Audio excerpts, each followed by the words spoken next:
చండకుడు ఇతడు ఒక ఆటవిక వేటగాడు. శివలింగ ప్రార్థనతో ముక్తి లభించినటువంటి వాడు.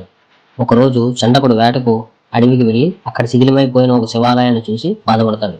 ఈ దృశ్యం అతన్ని బాధించి పాంచాల రాజు కుమారుడైనటువంటి సింహకేతువుకు తెలియజేస్తాడు. ఆ సింహకేతువు ఇలా వివరించసాగాడు. చండకులకు కూడా శివుడిని ప్రతిష్ఠించి ప్రార్థించేందుకు శాస్త్రాలు అనుమతిస్తున్నాయి. కాకుంటే ప్రతిరోజు శ్మశానంలోని బూడిద శరీరం మీద రాసుకొని పూజించాలి అని చెప్పాడు. అలాగే చండకుడు రాతి కొండపై విగ్రహాన్ని ప్రతిష్ఠించి అతడు అతని భార్య పులింది ప్రతిరోజు శ్మశాన వాటికి నుండి తెచ్చినటువంటి బూడిదను రాసుకొని పూజించేవారు. కొన్ని రోజులకు బూడిద అయిపోతుంది. అప్పుడు పులింది ఇలా చెప్తుంది, నేను అగ్నికి ఆహుతవుతాను, ఆ బూడిదను ఉపయోగించి శివ పూజ చేయమని భర్తను కోరగా ఆ భర్త అయినటువంటి చండకుడు అయిష్టంగానే ఒప్పుకుంటాడు.